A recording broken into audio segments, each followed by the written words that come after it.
পাটের ব্যাগের সরবরাহ নিশ্চিত করতে হলে পাটের ব্যাগ তৈরি করতে হবে, আর পাটের ব্যাগ তৈরি করতে হলে প্রচুর পরিমাণে পাট ক্রয় করতে হবে, এবং যার ফলশ্রুতিতে আস্তে আস্তে পাটের বাজার দরও বৃদ্ধি পাবে। নিষিদ্ধ যে কোনো পণ্য বাজারজাতকরণ এবং ব্যবহারকারীকে গ্রেপ্তার করে সেটি কিন্তু নিষিদ্ধ করা যায় না।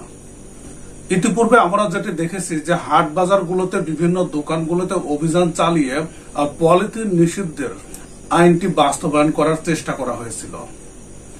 ফলশ্রুতিতে এই আইনটি কিন্তু কখনো মুখ দেখেনি, পলিথিনও নিষিদ্ধ হয়নি। প্রিয় দর্শক, তবে এবারে একটু ব্যতিক্রম। স্বয়ং উৎপাদনকারী প্রতিষ্ঠানগুলো বন্ধের সিদ্ধান্ত নিয়েছে অন্তর্বর্তীকালীন সরকার। অভিযান শুরু হবে 1 নভেম্বর থেকে। তাহলে আপনি যদি উৎপাদনকারী প্রতিষ্ঠানের সঙ্গে জড়িত হন, অর্থাৎ আপনি যদি পলিথিন ব্যাগ উৎপাদন করেন, তাহলে কিন্তু আপনার বিরুদ্ধে অভিযান শুরু হবে। পলিথিনের পরিবর্তে পাটের ব্যাগকে সর্বস্তরে ছড়িয়ে দেওয়ার জন্য অন্তর্বর্তীকালীন সরকার এই সিদ্ধান্ত নিয়েছে। আর প্রিয় দর্শক, নিউজটি করেছে বাংলা ট্রিবিউন এবং নিউজটি করেছে আজকে 5 অক্টোবর। আসুন দেখি এখানে কি বলা হয়েছে। যেটা হেডিং করা হয়েছে সেটি পলিথিন শপিং ব্যাগের উৎপাদন বন্ধে 1 নভেম্বর থেকে অভিযান।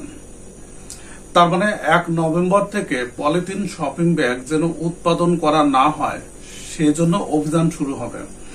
প্রিয় দর্শক, এখানে বলা হয়েছে পরিবেশ ও জলবায়ু পরিবর্তন মন্ত্রণালয়ের সচিব ডক্টর ফারহিনা আহমেদ বলেছেন 1 নভেম্বর থেকে পলিথিন শপিং ব্যাগের উৎপাদনকারীদের বিরুদ্ধে অভিযান শুরু হবে। তার মানে অবশ্যই সাবধান হতে হবে পলিথিন উৎপাদনকারীদের। তারা যদি পলিথিন উৎপাদন করে তাহলে তারা জেল জরিমানার সম্মুখীন হবে।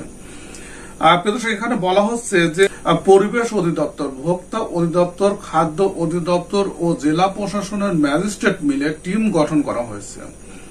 জনগণের সহযোগিতায় সরকার পলিথিনের উৎপাদন, বিপণন ও ব্যবহার বন্ধ করবে। পলিথিন শপিং ব্যাগ পুরোপুরি বন্ধ করতে হলে ক্রেতা ও বিক্রেতাদের পরিবেশ বান্ধব ব্যাগ ব্যবহার নিশ্চিত করতে হবে।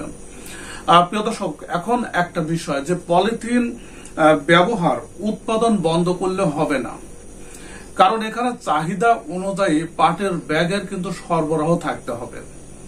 এখন পাটের ব্যাগের সরবরাহ নিশ্চিত করতে হলে পাটের ব্যাগ তৈরি করতে হবে, আর পাটের ব্যাগ তৈরি করতে হলে প্রচুর পরিমাণে পাট ক্রয় করতে হবে, এবং যার ফলশ্রুতিতে আস্তে আস্তে পাটের বাজার দরও বৃদ্ধি পাবে।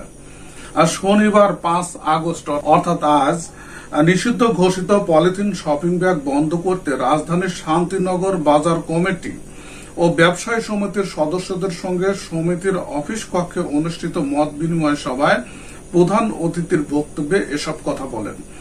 তার মানে এখানে বিভিন্ন ব্যবসায়ীদের সঙ্গেও কিন্তু বসে আলোচনাটা করা হয়েছে, এবং এখানে বলা হচ্ছে যে শান্তিনগর বাজার ব্যবস্থাপনা কমিটির সভাপতি মজিবুল হকের সভাপতিত্বে মত বিনিময় সভায় অন্যদের মধ্যে বক্তব্য রাখেন পরিবেশ, বন ও জলবায়ু পরিবর্তন মন্ত্রণালয়ের অতিরিক্ত সচিব পরিবেশ ডক্টর ফাহমিদা খানম, উপসচিব সিদ্ধার্থ শঙ্কর কুন্ডু, পরিবেশ অধিদপ্তরের উপপরিচালক আব্দুল্লাহ আল মামুন এবং বাজার কমিটির সাধারণ সম্পাদক লোকমান হোসেন ফকির।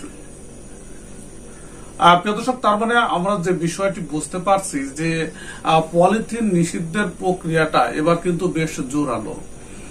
এর আগে আমরা যেটা দেখেছি যে হাট বাজারগুলোতে প্রশাসন অভিযান চালিয়ে বিভিন্ন দোকান থেকে জরিমানা করত, এবং জরিমানার টাকা নেওয়ার পরই কিন্তু আবার শুরু হয়ে যেত সেই পলিথিনের ব্যবহার, কারণ তার বিকল্প কোনো ব্যবস্থা ছিল না, পাটের ব্যাগ পর্যাপ্ত ছিল না।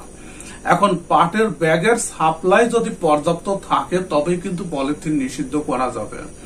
তবে অনেকেই কিন্তু মত প্রকাশ করেছে সাপ্লাই যদি পর্যাপ্ত না থাকে তাহলে পলিথিন নিষিদ্ধ অসম্ভব হয়ে যাবে, কারণ এই বিভিন্ন লেনদেনে সবাই কিন্তু বেশিরভাগ ক্ষেত্রেই পলিথিন ব্যাগ ব্যবহার করে। সেই অনুযায়ী কিন্তু পাট, কাপড় ও চটের ব্যাগ আমাদের থাকতে হবে, এবং উৎপাদন করতে হবে প্রচুর পরিমাণে পাটের ব্যাগ চাহিদা অনুসারে। প্রিয় দর্শক, সঙ্গে থাকুন মাই ফার্স্ট কবুতর ব্লগ চ্যানেলের, তাহলে প্রত্যেকদিন পাট সংক্রান্ত দারুণ দারুণ আপডেট আপনি জানতে পারবেন। ভিডিওটি দেখার জন্য আপনাদের সবাইকে ধন্যবাদ জানাচ্ছি।